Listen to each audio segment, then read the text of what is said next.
The following video is brought to you by Mr.Flamingo. Please be advised.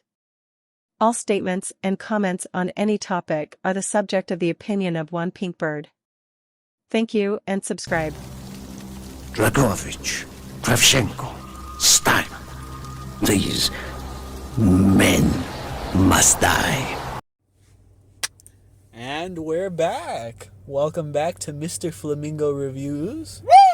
Where I'll be reviewing Call of Duty Black Ops.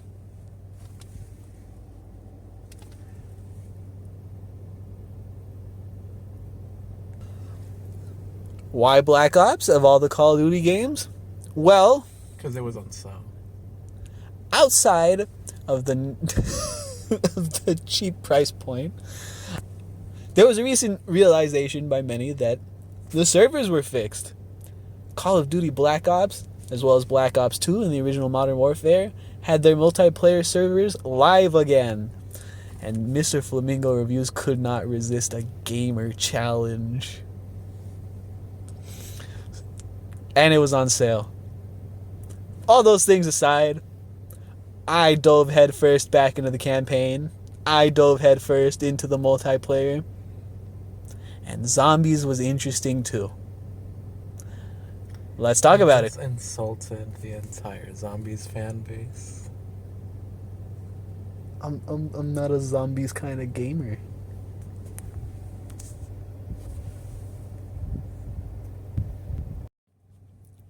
First and foremost, the campaign. Set in the aftermath of World War II and the beginning of the Cold War, Call of Duty Black Ops campaign focuses on the fate of Alex Mason. Alex, Woods, and Bowman, a group of trained Black Ops soldiers, after their attempted escape from Cuba, well, Alex got screwed. Dropping out of the plane, Mason went to take on whatever military was trying to keep the plane grounded, and he got captured. What happens when you capture a Black Ops level soldier? He got sent to Vorkuta. The interesting part about that is what happened in Vorkuta. Vorkuta! Exactly. That set the pretext of the entire story. Alex's time in Vorkuta ended up with him being tortured at the hands of 3 worldwide criminals while making friends with local hero and one of the secondary heroes of Call of Duty World at War, Viktor Reznov. Woo! Captain Reznov was the reason that Mason could even make it out of Vorkuta in the first place. Step 1. Get the keys! And they did. They went through all 8 steps and they escaped Vorkuta. And then you follow Mason on his quest to try and take down the 3 criminals. Every so often, running into Captain Reznov. Or does he? This story was fascinating.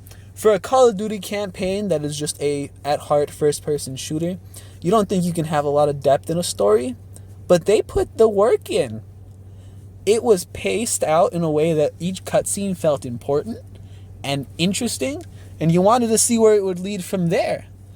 The tale of Mason and Reznov and Woods and Hudson and all of the main leads or secondary leads in this story was fun. It made it worth the time playing through when you wanted to see what would happen. And Reznov's vengeance specifically, after his betrayal at the hands of those 3 criminals that are the focal point as the antagonists of this story, and Reznov's journey and his arc, oh boy. It was investing. And from a gameplay standpoint, while I don't know much specifically, it holds up. It's a first-person shooter. You do what you gotta do. It's entertaining. Before any other talk, I will talk about the characters, though, so let's do that.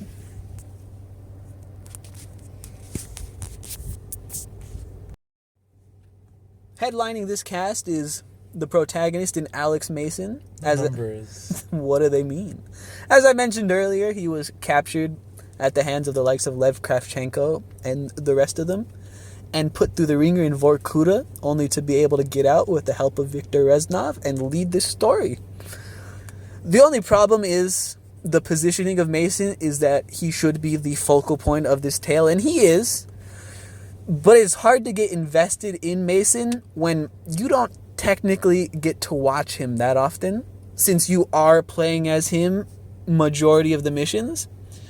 He's not entirely silent, because in the cutscenes he talks, but you don't get that kind of character that you get with like the NPCs of the likes of Reznov and Woods, who have that certain like characterization to them that you wouldn't get from being stuck as the protagonist, like shell, so to speak. You're looking through Mason's eyes. So you feel bad and you're invested and you watch the story play out and you see that they're trying to wring out the answers from him. But at the same time, he becomes, in some way, the least interesting part of the story because you're so much more intrigued by other people's roles. Oh wait, what am I doing? I'm just going to talk about the rest of them. Sorry. And we can still...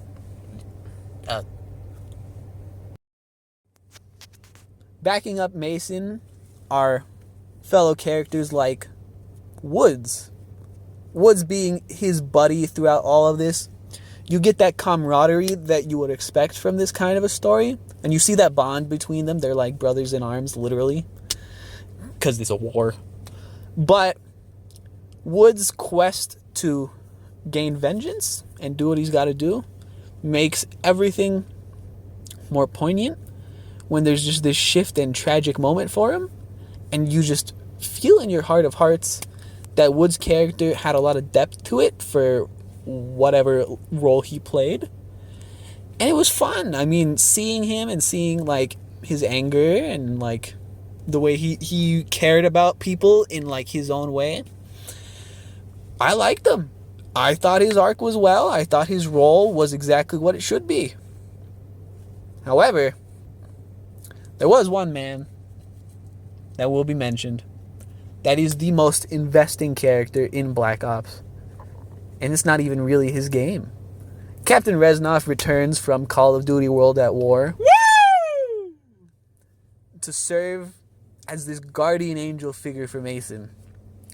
Mason being trapped in a Russian prison would have been quite difficult, all things considered.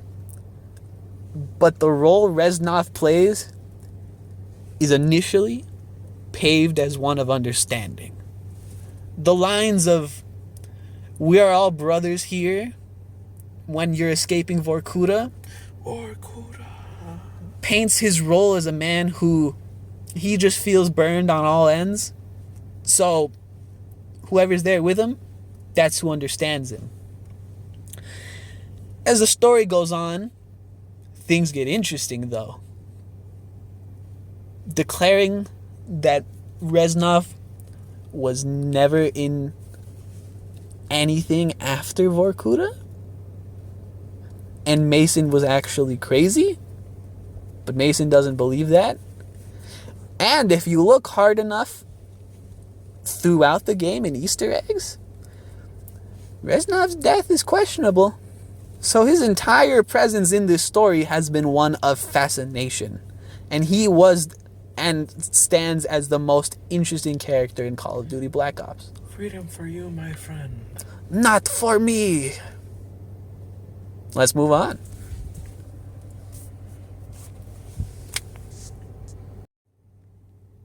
While not much in the know myself, the return of the live servers in Call of Duty Black Ops allowed for some time playing the likes of Team Deathmatch and everything of that sort.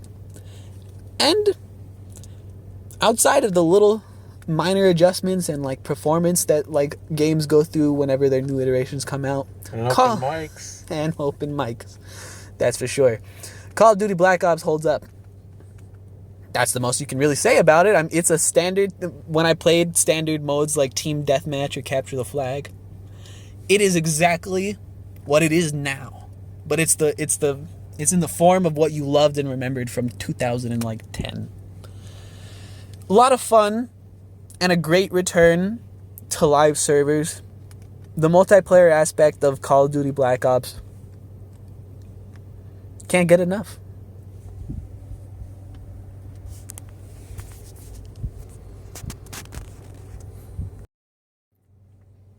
At the end of the day, the fact that Call of Duty Black Ops was on sale might be one of the reasons for this, but also the respectable love I have for that game led me to this review, and I can say it holds up. A campaign that presents itself in an espionage thriller style way, but is still a first-person shooter at heart, with memorable characters and a memorable story. A multiplayer that still holds up and has all those game modes that you remembered and loved, and yet, since it is older now, it's got that retro feel in a way. There is nothing else I can say about Call of Duty Black Ops other than the fact that if you like this stuff, I mean, go give it a shot. 2 great modes. Oh, and there's also zombies. Thank you and subscribe.